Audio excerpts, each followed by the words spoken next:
Au nom du Père et du Fils et du Saint-Esprit, ainsi soit-il.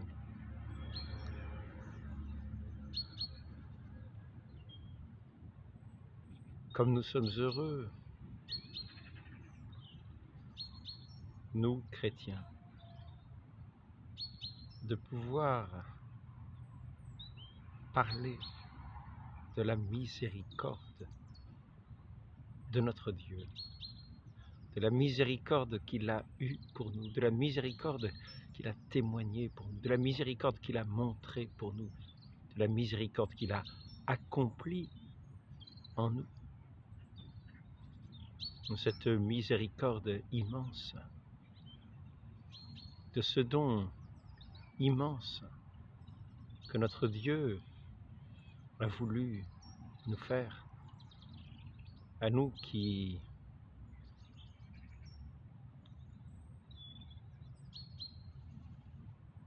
nous étions détournés de ce Dieu et qui, tels des enfants prodigues, étions errants sur ces chemins comme des mercenaires à la solde de mauvais maîtres, de maîtres de ténèbres, de maîtres indignes, de maîtres qui n'en étaient pas, de maîtres qui avaient tant de mépris pour nous que, alors que nous nous occupions de ces troupeaux de cochons, ne nous donnaient à manger que les glands des cochons. Voilà quel était le stade de notre humanité. Voilà où nous en étions de notre humanité. À nous vautrer comme dans des porcheries, ici-bas, dans ces sous à cochons. Et c'est ainsi que notre Dieu a eu miséricorde de nous. Il a eu cette grande miséricorde. Il avait ce cœur de Père, ce cœur de Dieu, ce cœur d'amour qui a su dans notre misère ne pas désespérer de ces enfants prodigues que nous étions devenus en nous détournant de lui.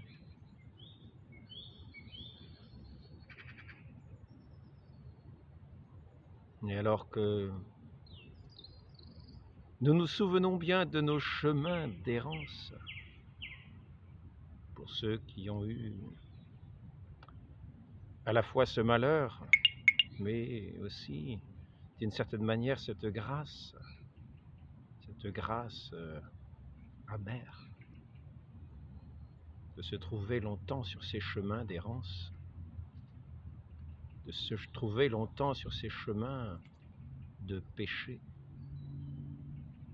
de se trouver longtemps sur ce chemin d'inhumanité ou d'humanité défigurée et non plus dans la beauté irradiante, dans la beauté radieuse de ce Dieu de lumière.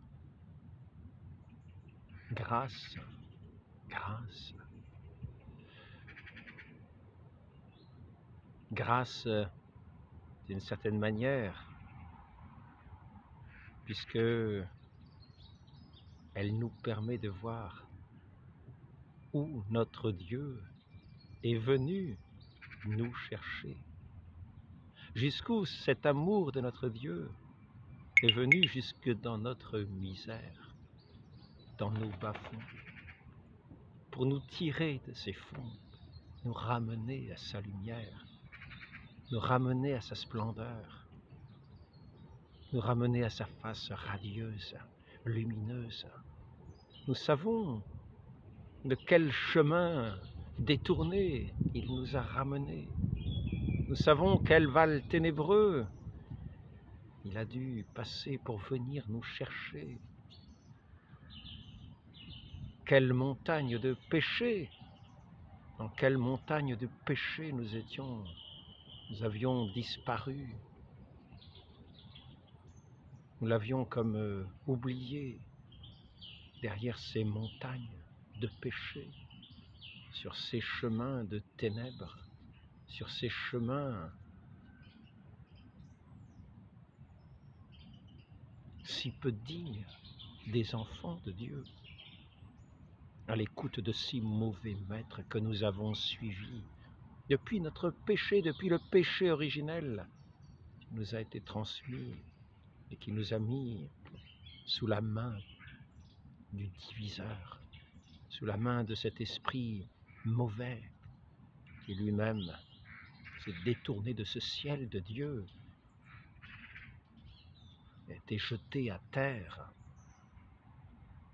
et a rampé à terre comme ce serpent, loin de la grâce divine, loin de cet amour de douceur, de paix, de joie, de bonheur véritable. Et nous avons été à son écoute dans tous ces détours, dans toutes ces mauvaises voies. Et nous étions bien faibles pour y résister à ces mauvaises voies. Et souvent, nous sommes tombés. Et à ces chutes, cet accusateur de Dieu jetait ses accusations contre nous.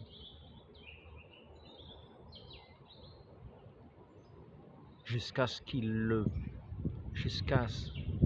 avait pu pouvoir nous faire périr de désespoir. Mais notre Dieu ne nous avait pas abandonnés. Notre Dieu ne se lassait pas de guetter notre retour. Notre Dieu ne cessait pas d'œuvrer à ce retour. Et c'est ainsi que ce Père tout de bonté, ce Père qui est la bonté même, nous a donné son Fils, nous a envoyé son Fils pour être notre bon pasteur, c'est-à-dire celui qui vient nous reconduire sur ce chemin qui n'est pas ce chemin détourné, sur ce chemin de vérité, sur ce chemin d'amour, sur ce chemin de Dieu, sur ce chemin de ce Père qui, tel à la porte de cette maison qui est nôtre, cette maison qu'il veut voir nôtre, nous attend à cette porte, attend notre retour. Il nous a envoyé son Fils unique,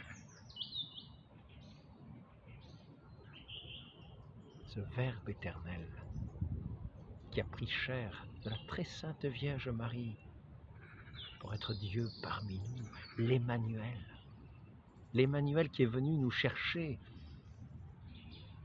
sur nos chemins de misère, l'Emmanuel qui a sué des larmes, du sang, qui a peiné sur ces routes poussiéreuses, sur ces routes ardentes, sur ces routes de Palestine.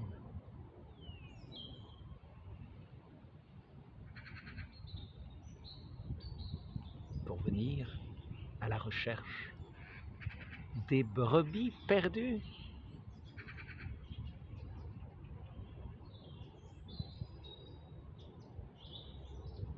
Que ce bon pasteur a voulu retrouver, comme une femme a perdu un talent, une pièce sous un lit et le cherche jusqu'à ce qu'elle l'ait trouvé. Et quelle joie a-t-elle de retrouver ce talent perdu? comme un marchand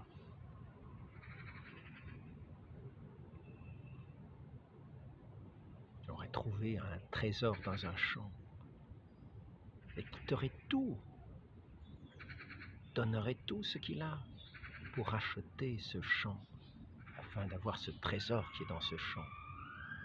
Et ainsi notre Seigneur Jésus-Christ a quitté cette condition divine tout en restant Dieu, tout en restant le Fils unique de Dieu, tout en restant le Verbe éternel, tout en restant dans cette unité du Père.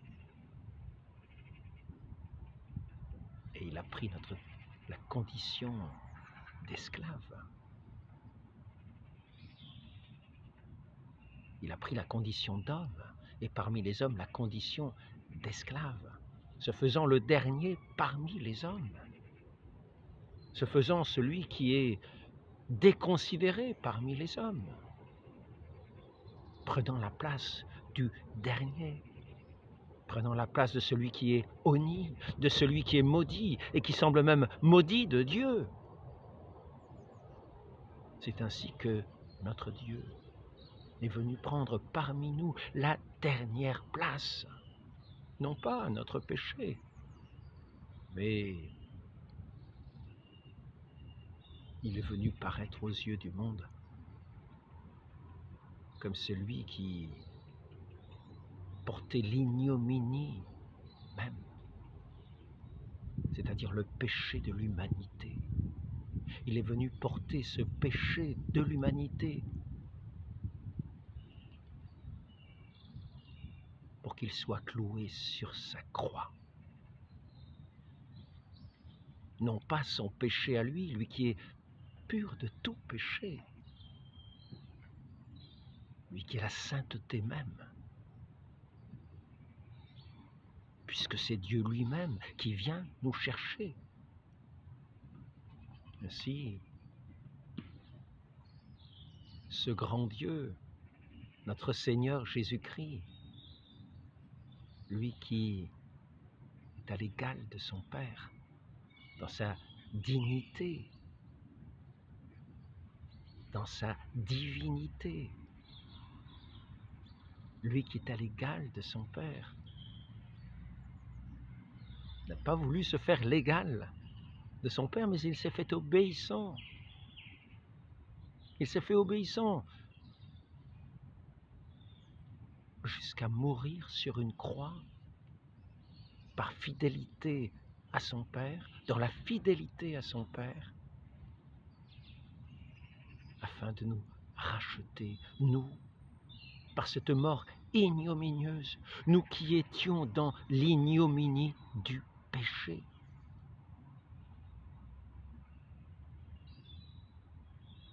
Une seule goutte de son sang, versée pour nous, aurait suffi à montrer cette disposition de ce Dieu pour notre salut,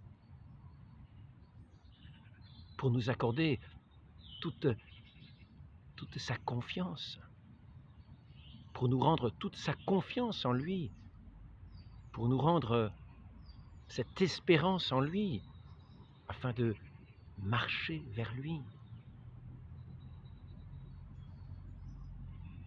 Lui qui attendait ce retour des enfants prodigues. Une seule goutte de son sang aurait disposé nos cœurs à son écoute. Une seule goutte de son sang aurait suffi à laver tous nos péchés. Mais il a voulu verser sur cette croix d'ignominie que les hommes lui avaient préparée, sur cette croix que la sagesse du monde refusait, sur cette croix qui était la condamnation qu'il voulait pour celui qu'il considérait comme maudit de Dieu, qui avait pris la place du dernier, qui était le condamné comme nous-mêmes nous trouvons condamnés lorsque nous ployons sous le péché, lorsque nous sommes esclaves du péché et lorsque nous ne voyons aucune issue. Ainsi notre Dieu s'est trouvé comme dans cette nuit qui s'est faite dans toute la création, au moment où notre Seigneur, notre Dieu, a été crucifié par les hommes et qui semblait élever vers Dieu le Père cette prière du fond de désespoir, de ce désespoir que nous sentons lorsque nous sommes enfoncés dans ce péché, loin de cette lumière divine, sous l'esclavage de Satan, sous la suggestion du diable, dans tous les complots de ces démons, lorsque nous ne savons plus, lorsque nous ne sommes plus capables de résister à ces inspirations mauvaises, parce que nous avons perdu toute lumière de Dieu, que nous sommes comme dans la nuit. Ainsi notre Dieu s'est trouvé crucifié dans cette nuit.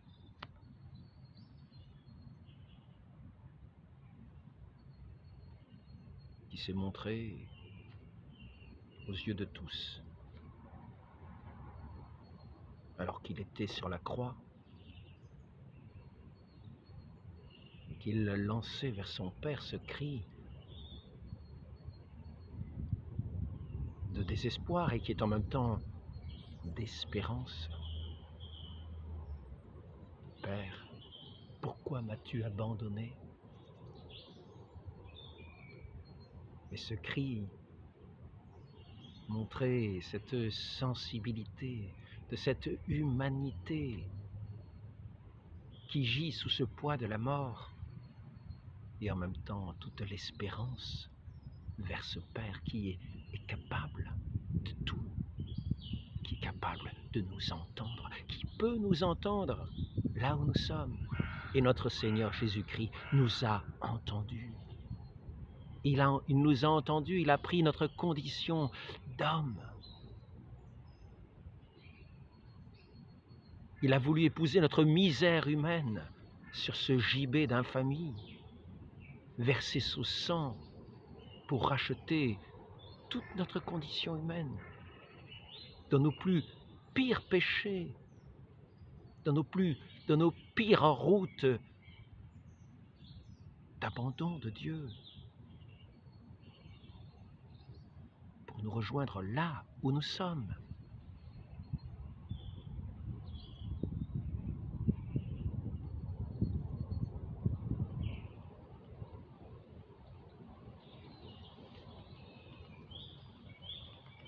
Qui que nous soyons. Ainsi, par son sacrifice sur la croix, par ce sang versé, que notre Dieu a versé,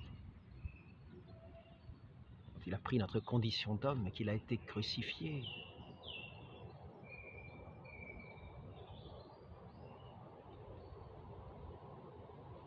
Pour nous ramener à son Père, pour nous montrer le prix de notre salut, de ce Dieu qui a souffert les affres de sa passion, pour que nous, là où nous sommes, dans notre péché, dans notre abandon, nous puissions nous tourner vers lui, sachant qu'il nous a rejoints dans toutes nos misères et qu'il est venu effacer tous nos péchés, quels qu'ils soient, où que nous soyons, où que nous en soyons enfoncés dans ce marasme, dans cette nuit obscure. Tout ne paraît que désespoir. Et il a goûté lui-même l'amertume de ce désespoir pour nous qui sommes dans le désespoir. Il a pris notre mort pour nous qui tombons dans la mort. Et il est ressuscité, afin que nous,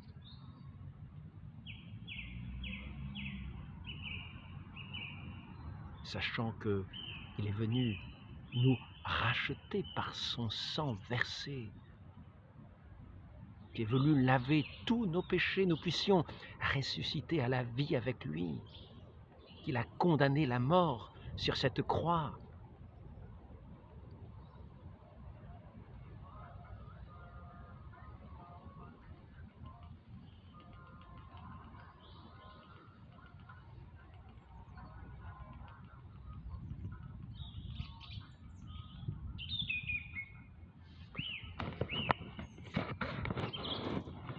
Ainsi,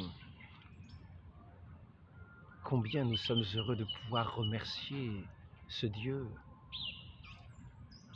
qui a su prendre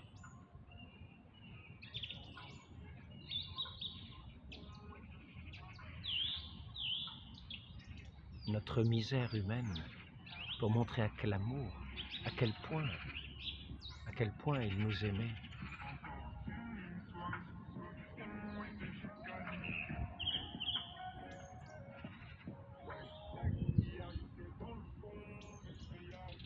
Sur tous nos chemins d'errance,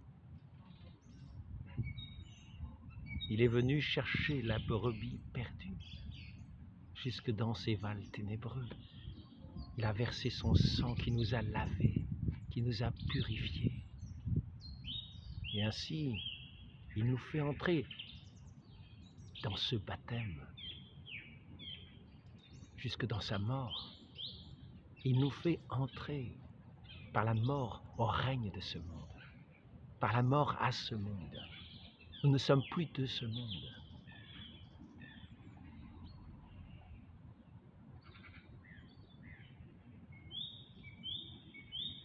Et nous entrons dans ce règne divin, dans ce règne de notre Père Céleste. Par la passion, par la croix, par la mort de ce Fils bien-aimé qui est venu nous chercher dans notre mort.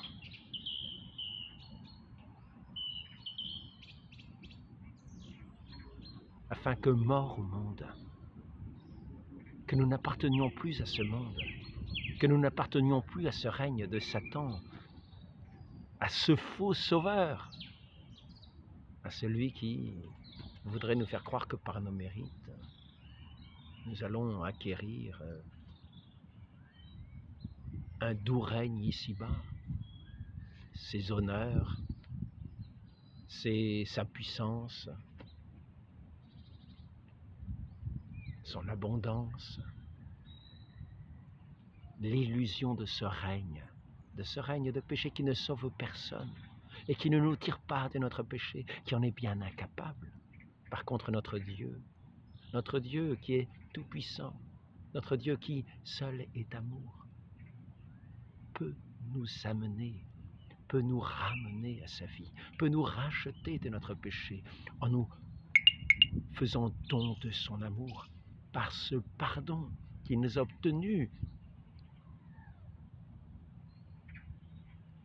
par ce don de son Fils, de celui qui est cette vie, qui s'est donné à nous, qui s'est livré pour nous, comme notre pain vivant, nous qui étions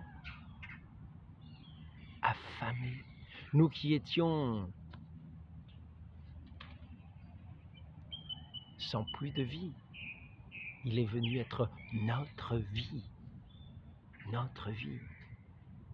Ce Dieu d'amour est venu être notre vie.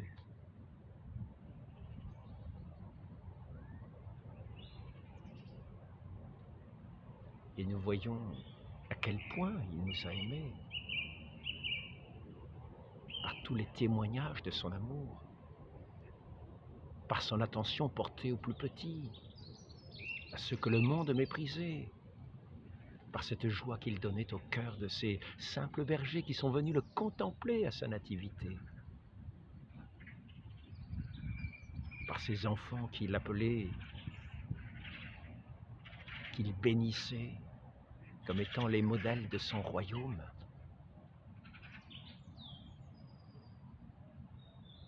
par ces gens qui étaient rejetés, exclus, ces lépreux, ces boiteux, que dans ce monde de péché nous sommes tous.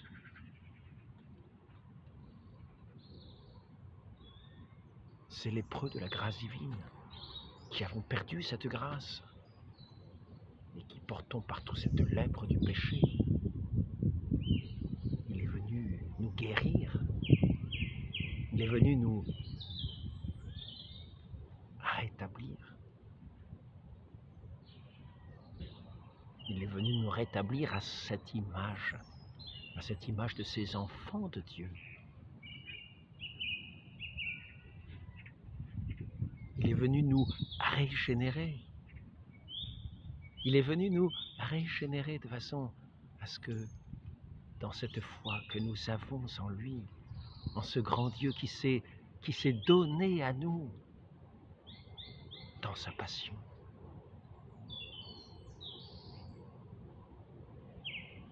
nous puissions le recevoir. Nous puissions le recevoir dans la demeure de notre cœur. Nous puissions redonner vie à nos âmes, éclairer nos esprits enténébrés par sa lumière. Et ainsi, il est venu rétablir toute paix en nous. Comme nous sommes heureux de pouvoir remercier un tel Dieu, notre Dieu, qui est venu accomplir une telle œuvre. Et cette œuvre, il l'accomplit tous les jours. Lorsque nous retombons, lorsque nous repartons sur un chemin, quelquefois par un léger écart et quelquefois sur des pentes plus abîmées, lorsque nous nous éloignons à nouveau de lui, il est toujours prêt à nous donner son pardon par l'effet de cette passion qu'il a accomplie sur cette croix une fois pour toutes, pour tous les pécheurs de la terre, pour tous les péchés du monde, pour les effacer tous. Et ainsi, il nous a donné le sacrement de son pardon. Ce sacrement de son pardon que par les mains bénies du prêtre, nous recevons afin d'éclaircir et de purifier nos âmes, de les rendre à la pleine lumière, à la pleine douceur, à la paix véritable avec notre Dieu. Et ainsi, lorsque nous assistons à la messe, à cette sainte messe où il se rend présent sur nos autels, par les mains du prêtre, par la bouche du prêtre, dans ces cérémonies, nous remémorons ce saint sacrifice qui nous a valu ce salut, où toute parole est sainte, toute parole nous rappelle à ce salut.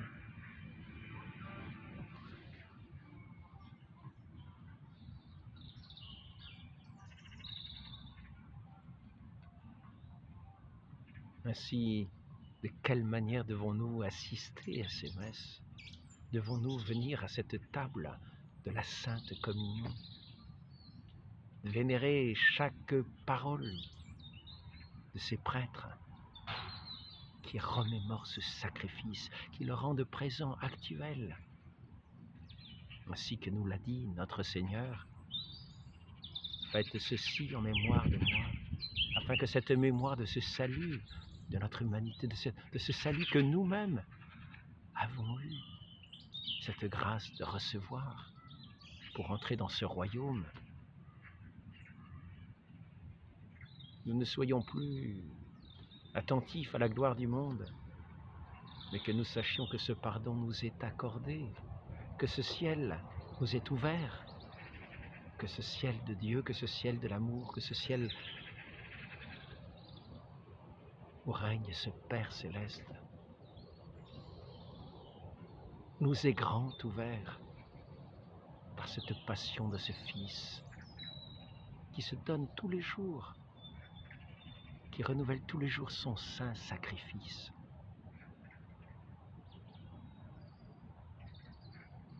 À la messe, qui nous redonne tous les jours ce pain vivant qu'il est lui-même, à la communion. Et ainsi nous remémorons, nous rendons grâce de ce salut qu'il nous a donné, de nous avoir arrachés à ce règne du péché, à ce joug du péché qui nous écrasait, qui nous faisait ployer, qu'il est venu effacer par cette passion. Ainsi, nous pouvons bien remercier notre Dieu tout le long de notre vie, sans considération du monde, sans considération du monde, mais en considérant et en rendant grâce pour ce sacrifice que notre Seigneur Jésus-Christ a offert pour notre salut. Et en assistant avec grande vénération, grande dévotion aux messes qu'il offre chaque jour en sa mémoire.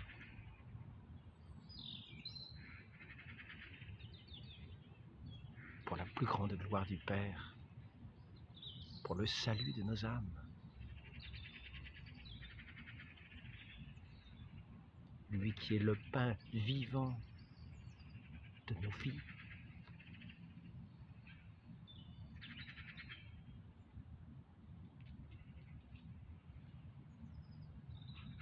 J'aurais demandé à celle qui nous a obtenu ce divin Sauveur, la très sainte Vierge Marie, de nous rendre toujours attentifs à cette œuvre du salut de Dieu, de ce Père si aimant qui nous a donné son Fils, et de cette œuvre magnifique, de cette œuvre divine, de cette sainte messe offerte chaque jour, qui est cette porte ouverte à son royaume, qui est cette mémoire perpétuelle à ce geste de salut de notre Dieu sacrifié sur la croix pour nous réconcilier à son Père, pour nous conduire à son Père, pour être ce pont, ce saint pontife de son Père, qui nous conduit jusqu'à lui et qui nous a ouvert toutes les portes de son royaume. Rendons grâce à notre Dieu et demeurons dans cette sainte présence, dans cette sainte présence, dans cette sainte pensée de ce Dieu qui nous a sauvés, qui nous a accordé son salut à tel prix. Et ce soit là notre adoration pour notre Seigneur Jésus-Christ. De nous ressouvenir sans cesse de sa passion par laquelle il nous a ouvert les portes de son royaume. À lui toute gloire, tout honneur, tout mérite.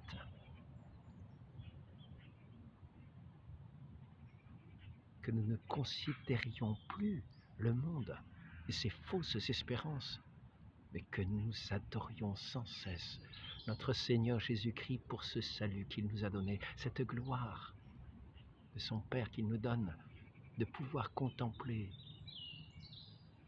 et par laquelle aussi il veut nous faire rayonner dans son ciel d'éternité. Très sainte Vierge Marie, Mère de notre Dieu, Mère de notre Sauveur, donnez-nous dans cette pensée sainte, cette présence à votre Fils qui est mort sur la croix pour nous, dont toutes les gouttes de sang nous ont lavé de nos péchés et dont nous ne devons mépriser aucun de ces efforts, aucune de ces peines, aucune de ces larmes, aucune de ces gouttes de ce sang précieux. Nous devons les vénérer et vénérer votre divin Fils, très sainte Vierge Marie. Donnez-nous qu'il en soit toujours ainsi, que nous ayons toujours ces pensées saintes dans le cœur, dans l'esprit, afin que nous soyons de dignes enfants de Dieu, d'un si digne Père, d'un si digne Dieu.